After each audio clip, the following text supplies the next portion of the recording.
Welcome to Football Conspiracies. I'm Jared Cole. And I'm Jared Rabinovich. This week's episode, 2025 Playoffs, Part 2.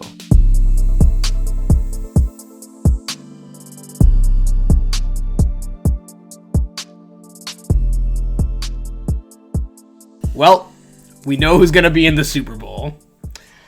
Unfortunately. Yes, it is the Super Bowl that no one wanted. Yes, to the dismay of 95% of football fans worldwide, the matchup will be the Kansas City Chiefs and the Philadelphia Eagles. Probably my nightmare Super Bowl combination. Well, I mean, I don't know what the NFL's doing here. Exactly. This is my greatest argument against the NFL not being scripted. Because if it is scripted, they would not be feeding us this steaming plate of dog poo. I mean, I've seen more people online saying that they're not watching the Super Bowl just because of this matchup. That's a shit take. I'm definitely going to be watching the Super Bowl. I'm just going to be really, really pissed off the entire time. Actually, we'll give it like a 15-minute reprieve for when Kendrick's on. So considering this grave news, while I want to do it, we really have no choice but to begin our episode by continuing our conversation from last week and discussing the Super Bowl logo conspiracy. I think you definitely saw this coming, J. Cole. Well, I mean, as Jared can attest, the entire time during the Bills-Chiefs game, whenever the Chiefs would score, I was just saying red-green logo. Red-green logo. Super Bowl. Red-green Super Bowl. Yes, you did continuously say that. And it's because they showed us. I guess you're right, but gotta be rooting for the Chiefs like that. I can honestly say I was not rooting for the Chiefs. I can honestly say that you weren't as well, but it still hurt. Yeah. Well, have a red color then. So at this point, we've spoken about this theory countless times on this podcast, namely in our first ever episode we released, where it was the primary topic of conversation. But today, we simply need to speak about what it says about this year's matchup, now that we know the teams and who will actually be inevitably playing in the big game. To my personal chagrin, I absolutely hate to say it, but the Super Bowl logo theory this year does indeed make sense.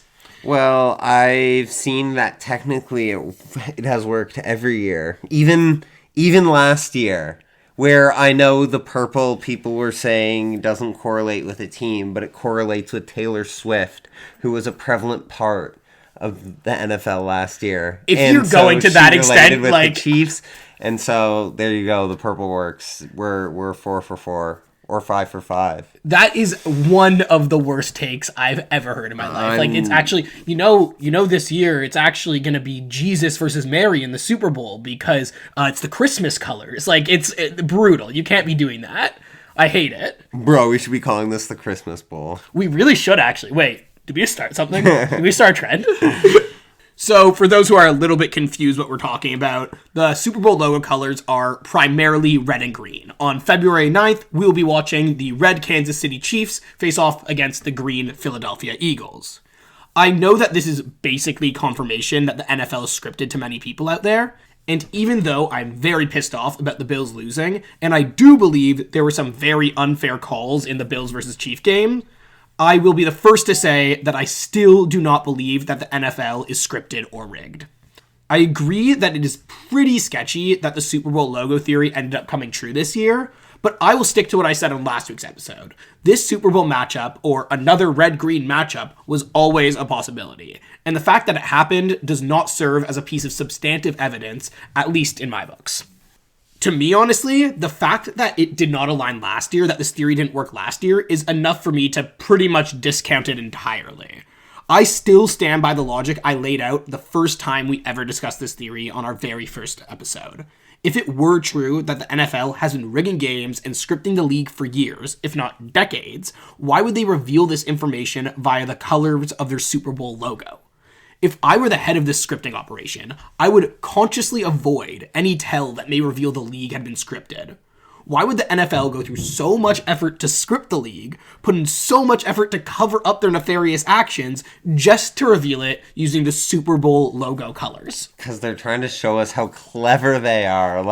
Like, look, we can script the whole thing, and we're even gonna tease you about who's gonna win, just to give you that little nugget. Bro, the NFL isn't a serial killer. Like, this isn't how people function. People don't function by these massive nefarious plots to begin with, and they certainly aren't going to let you in on it if it's something that they're doing.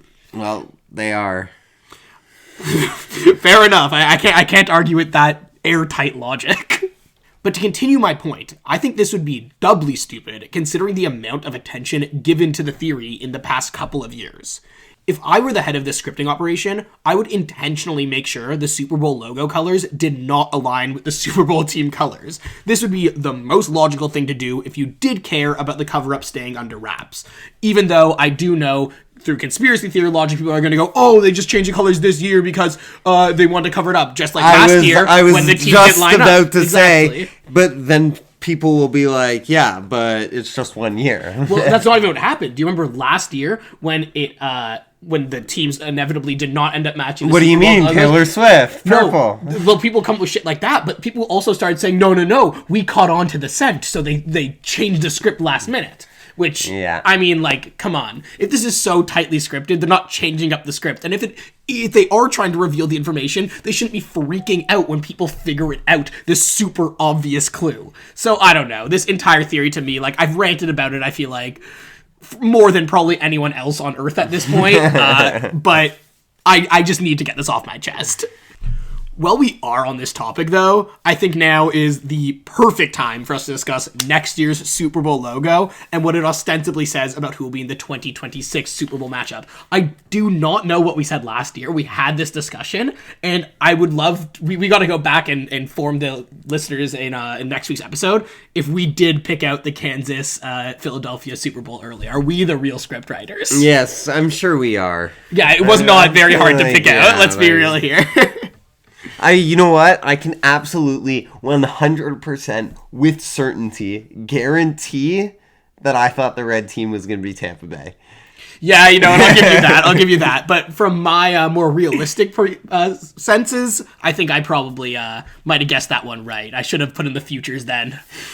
Okay, so back to the topic at hand. J. Cole. Based on the new logo, who do you think is going to be in the Super Bowl next year? And for listeners, obviously, I suggest now is the time to look up what that Super Bowl logo is going to look like. Well, I'm going to tell them what it is. Yes, please describe it. It's light blue on dark blue. LX is the Roman numerals. We've hit 60 this year. And it's the San Francisco background, the Golden Gate Bridge in the L, and then skyline in the X. It's the Salesforce building. Matthew McConaughey maybe getting in on this conspiracy. He'll be coming up next week, actually, so keep your ears tuned. But it's dark blue, light blue, dark blue. Yep, it's pretty basic stuff. I don't know. Me and J. Cole have already had a mini argument about it. I think it's pretty ugly myself, but J. Cole... I don't mind it. I think it's cool. I like it when they use the city or the place where it's going to be. Like, I know it's not the most extreme, but like, what else can you really do with San Francisco? Honestly, massive step down from last year, if you're asking me. Well, yeah, but I mean, you can't really compare with the New Orleans. That's fair. I'll give you that. The Paisley's too nice. But either way, the aesthetics of this logo aside, because it truly doesn't matter. What does matter is it's blue on blue, right? So we're going to be seeing two blue teams in the Super Bowl this year. Unless my colorblindness is tricking me here, that's right. Blue on blue. Yes, blue on blue. Well, I think we should be more specific. It's a light blue and a dark blue. Okay, now we're getting down to the shade theory here. Yeah, understood. So, who are going to be seeing in the Super Bowl, J. Cole? So, let's go off the bat. For our dark blue team, it's either going to be the Buffalo Bills or the Buffalo Bills. Yeah, I mean, like, other blue teams that might be good next year, I guess, like... Colts? The Colts could be good. I doubt it, though. No. The Cowboys? No, I don't think so. Especially not after their coaching hire. Yeah, I definitely don't think so. And, like, for the light-colored teams, I think the best bet is obviously the Lions, right? I mean, the Carolina Panthers are sitting right there with their light blue jerseys, and you're telling me that you're going to take Detroit? No. A 15-win team? Fine. Maybe you're right. Maybe instead of the Bills-Lions next year, which honestly would be lit as hell. Like, that would be that's a dream Super Bowl. That would be the best Super Bowl matchup since... I could possibly imagine. Since Rams, Bengals. Because that was the last time I didn't actually truly care who won the Super Bowl. That's actually a good point. No, I'll give you that. And it's way better than, like, imagining Patriots versus Panthers. So let's go with that. I think we should lock in our guesses right now. Next year's Super Bowl. Patriots, Panthers. Bills, Lions. Okay, understood. So I just want to say before we end off this segment that regardless of my feelings on this theory, it has not stopped online sleuths from declaring that they have been vindicated based on what happened this year.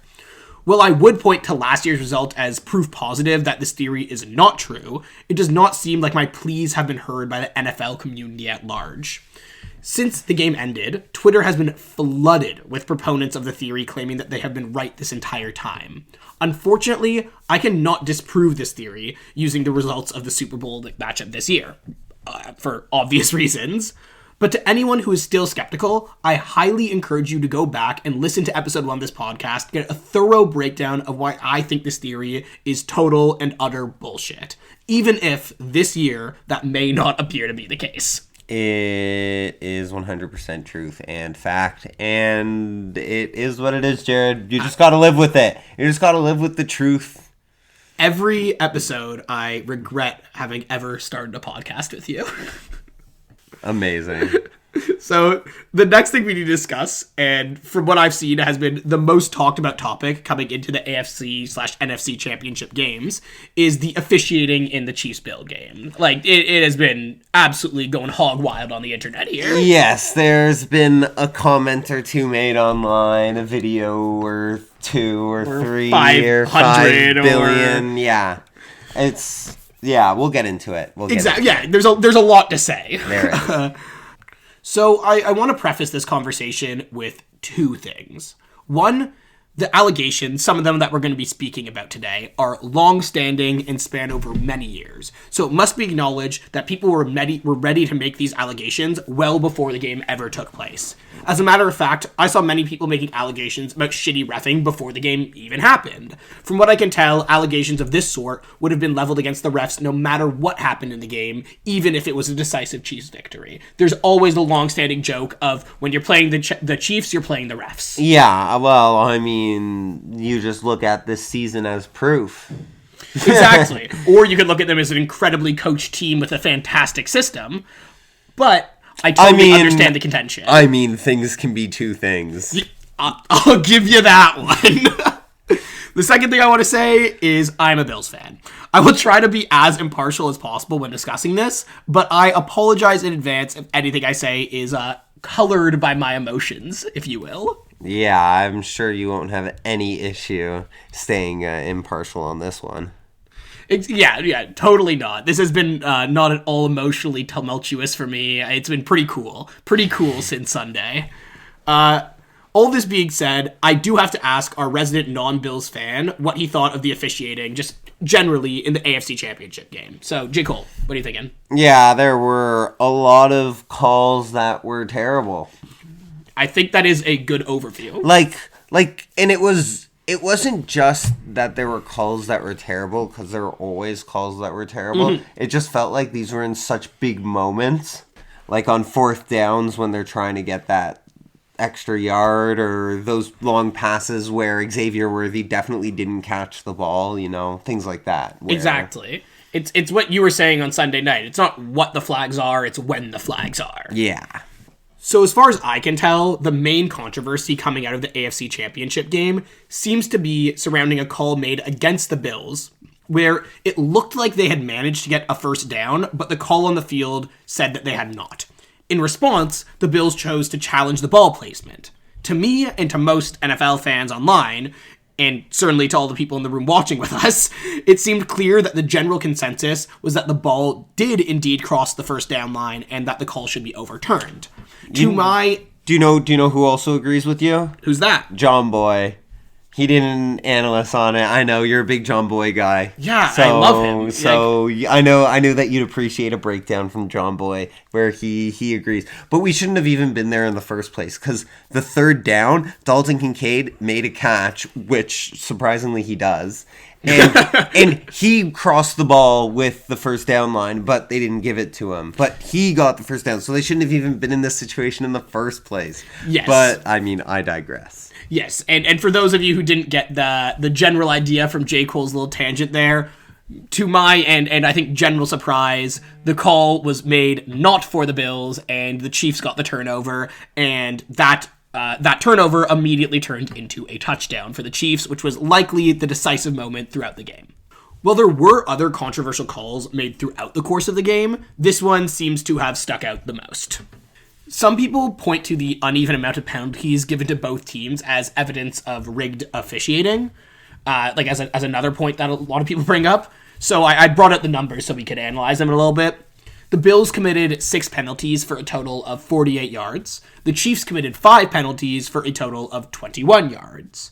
There are also people who point out that throughout the entirety of the Chiefs' postseason winning streak, which has been a long-ass time now, the team has not been called once for roughing the passer and have only 1 unnecessary roughness penalty against them. Wow. Well, yeah, I know, it's crazy. And to show you the alternate side, well, their opponents have been called 6 times for roughing the passer and 4 times for unnecessary roughness. There's one of 2 explanations here. I apologize. There's probably one of 3 explanations here. Shitty reffing, a great team that doesn't make mistakes, or rigged refs. Could be a combination of one or more of those factors, but I think those are the general ideas of what this could possibly be. I think it's discipline plus referees equals no penalties. I think there's a little bit of that there. Personally, I don't think this is very compelling evidence. It felt necessary to mention, as I've seen it brought up a handful of times.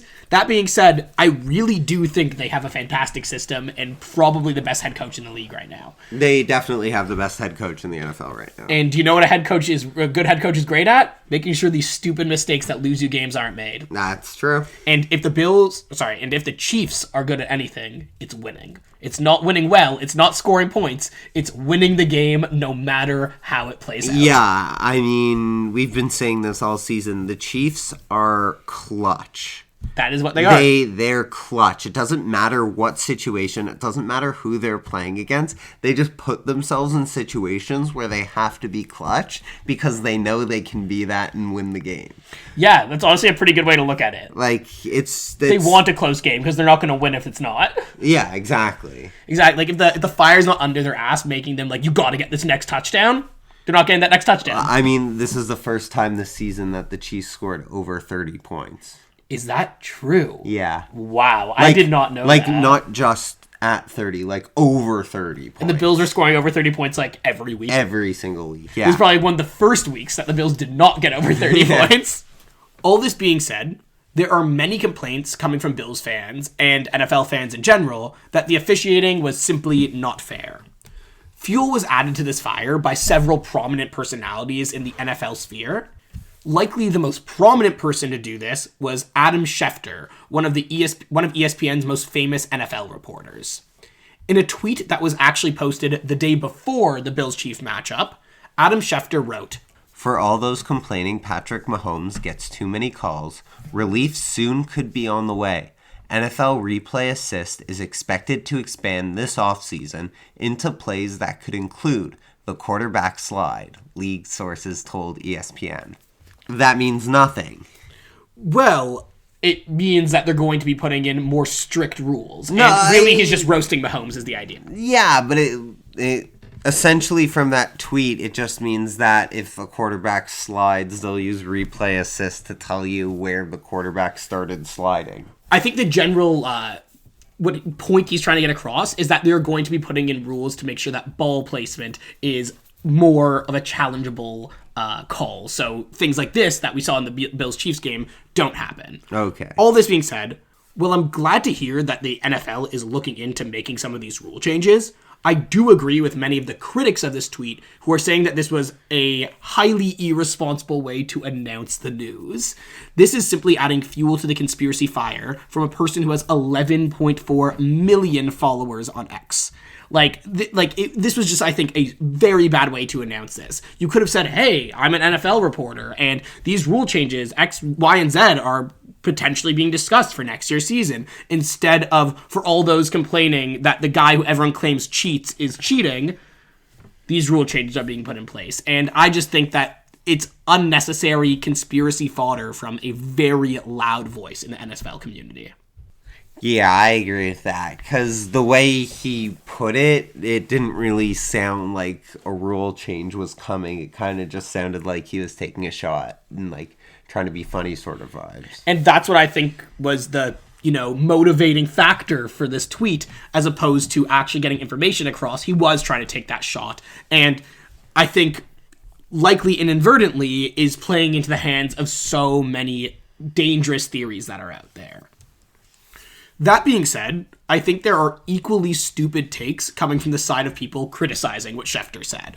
For example, I found this choice excerpt from an article by Matt Connor on arrowheadaddict.com. It's bad enough that there are very real conspiracy theories that the NFL has somehow rigged the game to make the Chiefs win, as if it helps the league to have a team from a mid-market dominate the headlines, while America's biggest cities fail to host playoff games because the league wants to make less money. The whole thing is stupid. This passage takes a massive turn for me, because I think it starts pretty right. It is bad enough that there are very real NFL conspiracy theories that the NFL has somehow rigged the game to make the Chiefs win. And this sort of tweet from Schefter is only adding to that. Exactly the point I was trying to make earlier.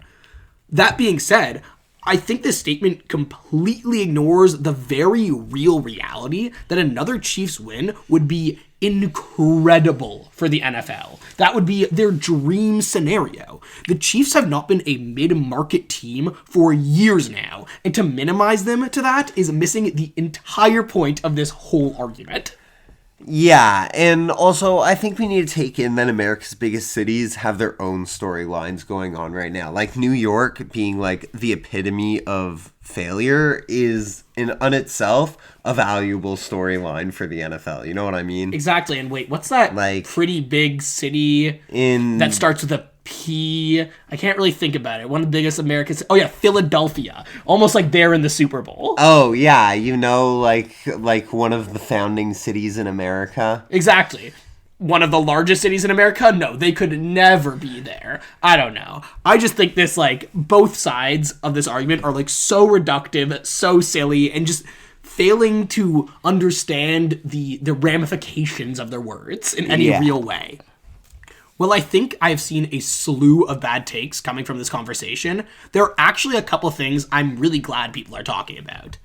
The main thing being that people are taking rule changes into consideration now. This is a big, nice change that I'd like to see, and also kind of funny to me to see the second game in about as many years where a rule change conversation is being prompted by a Bills-Chiefs game. Yeah, exactly. The rule changes mentioned by Schefter in his original X post would, in my opinion, make the league much more fair and take away steam from this exact sort of controversy. I do have a pet theory of my own, however. What if the NFL is motivated to not make these rule changes because it prompts online discourse about conspiracy theories in the league, and this, in turn, only brings more attention to the league? I do not have any evidence to back this up, nor do I necessarily believe it, but I think it's worth keeping in mind as we see how the NFL decides to tackle this issue. That's one of the worst theories I've ever heard. There should be no evolution in the NFL, because if the NFL evolves, then people will talk about it evolving, and then it'll evolve. No, it's the exact opposite. No, you're saying the NFL is motivated to not make rule changes because people are talking about them. Yeah, but then they're never gonna do anything. It's just football's just gonna be what it is forever. No, they will when the most profitable thing becomes making a rule change and the attention that comes from that. But right now, maybe the most profitable thing is the attention that comes from not changing the rules. We're not always going to be in this moment where people are freaking out about conspiracies in the NFL. This is not a forever about that? I think this is just a phase. I really do. I mean, we've been doing this for quite a few episodes to prove that this is not just a phase, and that NFL fans come up with theories all the time. No, and it's never going to be eradicated, but this moment of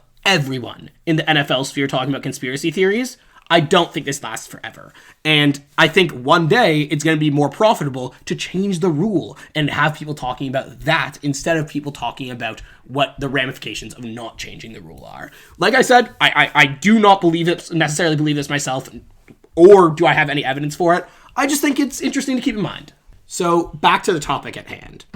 As many people online have pointed out, we have the technology to make sure ball placements are done accurately every time. It would likely be suspicious to many fans of the sport if the NFL chose not to implement these rule changes for close calls. Like, I mean, you've seen it work in tennis, where the balls are going way quicker and the calls are equally as close. They get it right 100% of the time. Yeah, or you could just pull something like soccer does for the World VAR, Cup. exactly. Where they have the exact placement of the ball and the lines, and they can see perfectly if they need to challenge it. Having the ref place the ball in the field is good when you want to go quickly, and sometimes it makes sense for the flow of the game because it's not a big deal. Most of the time they get it right. But for those big important moments, you want that VAR. That's what I'm saying. Like, I have no, in my mind, question that this should be implemented for the big calls. And I agree with the argument. I totally am sympathetic to the point of, for the difference between a 2nd and 7 and a 2nd and 8, place the ball there, let's keep the game going. Yeah, exactly. But for the difference between a first down and a 4th and 1 or a turnover. 4th and 1 and a turnover or a first down, that's a big deal. In a playoff game especially, big deal. Take out the goddamn tech. It makes no sense to me. We have it. We live in the future. Let's use it. Yes. That being said, I also think it's worth considering what it would take to implement these rules changes and the conspiracies the rule changes themselves may prompt. Let me take you down this road with me. If the NFL did want to make it so that all the ball placements were done using tech, it would almost certainly require putting a microchip into the ball. I think you probably see where I'm going here. This, in and of itself, would be enough to cause people to make further claims of the league being scripted. For example, this would play directly into the hands of people claiming the ball and players' gloves are magnetic, a theory we discussed on previous episodes. I do not think it's a good enough reason not to make the rule changes. I think this is a worthwhile thought exercise nonetheless. And also something I will mention right now, for those of you who are like, oh, they can't put a chip in the ball, what if? There's already a chip in the ball. Exactly. It's too late. Too late on that one. Now we're going to move on to this last bit of my segment. I want to discuss one last theory about the AFC Championship, and this is very small and minor, but I think I need to bring it up. This theory pertains to a flag that may or may not have been thrown on one of the most important plays of the game. With about 2 minutes left on the game clock, the Bills found themselves down 3 points and had to convert a 4th and 5th play if they wanted to keep their Super Bowl chances alive. The play went incomplete, but announcers across stations declared that there was a flag on the play. Seconds later, however, it was called that there was no flag to begin with. This immediately caused tons of online speculation. Many fans were claiming that there was a flag, but it had been covered up in order to secure the Chiefs' win. Others claimed this was simply a broadcasting error, something that happens literally all the time in the NFL. So I went to likely the only reliable narrator in this story, Jim Nantz. So Jim Nantz, the famous football commentator, came out Monday morning to explain this incident. He was one of the announcers who called the flag in the moment. He explained that he did not see a flag thrown on the play, but the CBS graphics were showing that one was thrown. When announcing games, Nantz explained, it is really tough to see all the flags thrown, and you sometimes need to rely on the television graphics. In this case, however, it seems it was the graphics that were mistaken. There does not seem to have been a flag called on the play after all. To further corroborate this conclusion made by Nantz, the Westwood One radio hosts made the exact same mistake for the exact same reason. They were also using the CBS broadcast like Jim Nantz was. What, you have some thoughts? No. Is this going to maybe be coming up in your end segment? Well, I mean, it's gotten a lot of talk. We'll talk. Okay. So I guess this isn't the end of your information, just the end of my little bit on it, and what I think is likely the truth behind this story. I understand this does seem pretty sketchy, especially considering this took place during a potentially game-deciding play. It was the game-deciding play. But it does seem like, to me at least, that this was a simple broadcasting error.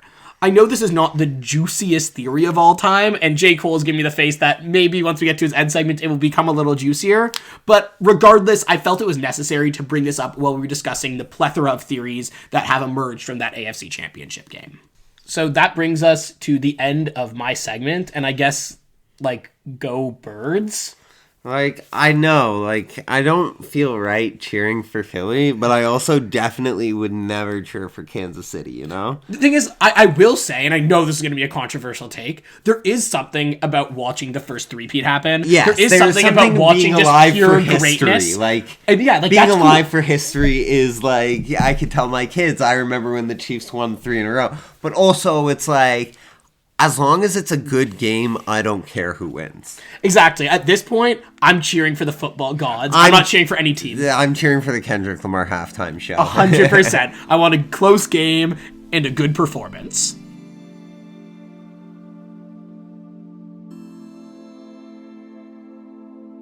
Alrighty, so as we've already been discussing, there have been a lot of controversial calls. Wait, you're not going to welcome them to your segment of the podcast? I want to get right into it because there are so many. This is a football conspiracies first. Oh my god. There are so many, and instead of just telling you that these are all true and 100% fact, we're going to discuss and we're going to let you know whether or not we believe them to be true. Like I'm going to give you where the conspiracy theorists are coming from on Twitter, and you can tell me how much you believe and disbelieve based on the evidence provided. This is kind of fun. Like, I guess my segment was more like the official story, and now we're getting down into the depths of Twitter with you. So show me what Grok served you up this morning. Ugh, I hate it. There are always prompts on like the bottom of every tweet where it like recommends questions to ask, and I hate it. What, you don't want to be like Twitter and Google's lab rat while they massively test their AIs without any of our consent? You don't like that? Well, I mean, that's not a thing that you enjoy? At least they're not DeepSeek taking all of our information from TikTok, you know? Well, I mean, like, they are. It's America taking our information instead of China. Pick your poison. All right, so we're just going to go through a couple of the different theories. First one we have to talk about is the first down. Okay. The first down being the first down that didn't make it that we were just talking about. Yes, exactly. So before we even talk about Josh Allen's fourth down run, we have to talk about the third down catch. And you're going to tell me that Dalton Kincaid does not have that ball in his possession on the line. Like, that ball is clearly passing the line. Yeah, like the ball crossed the plane. The ball 100% crosses the plane. No need for a fourth down. We're on to the next drive. We're on to the next drive. 100%. No. That's not what happened. That would be way too easy. Our boy, who is an apostle, not in his conspiracy theories, but as his game breakdowns 100%. Of literally everything. His game breakdown on the Astros sign stealing scandal is one of the most ridiculous breakdowns and in-depth things ever. Strongly recommend, even though that's baseball and not football. I don't know if you've ever seen his cheese rolling coverage. It's also pretty hype. Anyways, John Boy breaks it down really well, and he shows Josh Allen crossing the line. Like if he can use this video that the NFL clearly has, like, you can tell where Josh Allen's body is, where the line is. He even pulls up graphics to show where the first down marker is in relation to the ball. Like, he clearly crosses the plane. That is a first down. Yeah, like, I mean, I am in total agreement of this one. I don't necessarily think this was a nefarious plot by the NFL to make sure the Chiefs made it in, but I am definitely sure that was meant to be a first down. But I think we can all agree that the true blunder of that fourth down play was that after Josh Allen did what the refs say wasn't a first down, he passed it to the ref that was closer to him, which happened to be the referee that came from the Kansas City Chiefs side of the field, who was the one who placed it not a first down. So what are you trying to tell me right now? That, like, someone slipped him a 20 on the sideline? Either the referee came from the Chiefs' sideline means nothing, or Josh Allen is an idiot and threw it to the wrong guy, because the other referee would have spotted it a first down. Like, he was on the first down line. I don't know. I don't think you could blame Josh Allen for that one, and I don't think it really matters that he's coming from the Chiefs' side. That being said, I think it was like a 50-50 shot, and he got unlucky there, for sure. That being said, it shouldn't have been an issue, because when it got challenged, they should have turned it over. Yeah, well, I mean, Tony Romo agrees with me. Gene Satterthorpe and Jim Nantz all agree that it was a first down. So, right there, biggest drive of the game, first down. I honestly don't think I've seen anyone who isn't like an explicit Chiefs fan say that it wasn't a first down. Yeah, but I don't remember the last time there was this much widespread agreement in the entire NFL. Yeah, it was bad. All right, and then we have to talk about just one drive, okay? There was one drive where the refs missed 3 blocks in the back on a punt return. The ball hit the ground that they called a catch, the Xavier Worthy catch. Wait, what? I did not see this. Yeah, when Xavier Worthy went up and it was definitely an interception by the Bills guy, but they ruled it an Xavier Worthy catch. Okay, I get where the NFL is coming from calling it a catch in the sense that when the ball hit the ground, it didn't move.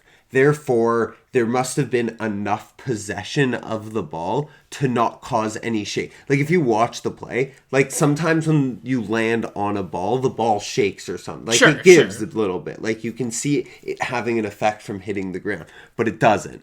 But you can also see that Xavier Worthy does not have full possession of the ball. He has one hand barely grabbing it, while you have a Buffalo defender who has 2 hands on the ball. So, a clear catch and 2 hands Buffalo. I definitely thought that was sketchy in the moment, too. It really seemed like an interception to me. Anyways, right after that, we had a 2-minute warning. And that 2-minute warning led to a questionable clock management. Well, I don't know if clock management's the right word, but fans were upset. The clock said 2:01. The play clock read 0-0, and they gave them the extra second anyways. Oh my god, I do remember this. I was fucking frustrated, and I still am. Do not... I get it. The rulebook does state that is an okay thing to do, and it's going to 2 minutes. That being said, once again, I said it earlier, I'll say it again. We have the technology to tell the difference between a second and 0.5 seconds. It's really not that hard. But they don't on the field. I get that. But, like, they have intercoms. Like, it's not, like I said, not rocket science. They could really figure this one out. They had this technology, 50 years ago. Like, this is not new. All right, we're not done with this drive, though. Because Kansas City went on to score a touchdown. Travis Kelce got in all the Buffalo faces. Yes. He got in there taunting the shit out of them, which should have been a flag. For sure. But instead, Kelce flopped and drew a personal foul. Which means that Kansas City got the flag on the play. Oh. Kelce drew the flag. That is brutal. Yeah. So that was just one drive that fans Taylor's were a little boyfriend just fucking everything up. Yeah. And I would say probably some of those blocks in the back were pretty bad, but yeah, so you have the pass that shouldn't have counted. You have the 2-minute warning that should have been a delay of game. You have Kelce taunting Hamlin. You have multiple holds on the Kansas City punt return. You have a first down. You have a third down and a fourth down that should have been first that aren't. And you have a fourth down conversion where the ref originally said that Allen got it. Plus, do we even want to talk about that random flag that may or may not have existed on the most important play of the Bills season? I'm not saying that there's a conspiracy going on here, but it has the makings of one, certainly. Someone can put the information I just provided together and claim that there's a conspiracy, and they would be right. And they would be right. Oh, okay. I don't know. I have a few thoughts. It's similar to what I said earlier, but there's only like a handful of explanations that come from this. Either it was truly rigged, it was terrible reffing, or the refs are always this terrible. And that's what I'm the most interested in. If every game during the regular season was scrutinized to this extent, do you think we're going to find that many mistakes? No. Even the refs get judged on their games every game, so I feel like it can't be that way. I think they have to be better overall. I don't know. That was pretty bad. I think so. Pretty bad. Like, don't get me wrong. I think the best explanation is bad reffing. And I just want to say that I'm pretty shocked that the NFL would rig this game, because it turns out that this game had the second largest audience for a football game that was not a Super Bowl ever. Yeah, I mean, it's a big audience watching your crimes if this is the one you decide to rig. Yeah, it's a little sketchy. I don't know. Like, I don't think there's that many people who are going to get away with shooting someone in the middle of Fifth Avenue.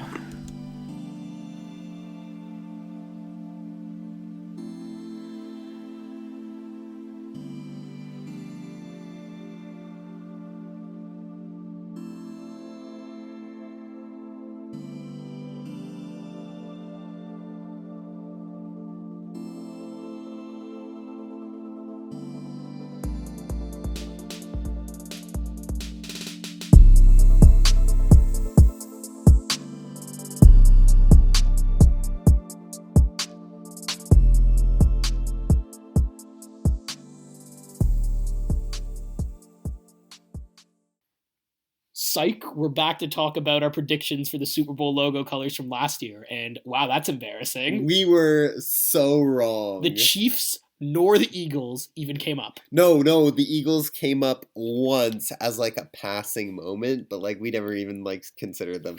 Our minds was set on Green Bay as the green team. Yeah. I said the Dolphins Bucks Super Bowl would happen, which I told you I picked the Bucks. I told you. Yeah, you're right. And Jared picked 49ers Green Bay. Which I think we now realize that couldn't have happened upon further listen. That being said, we're frauds and hacks.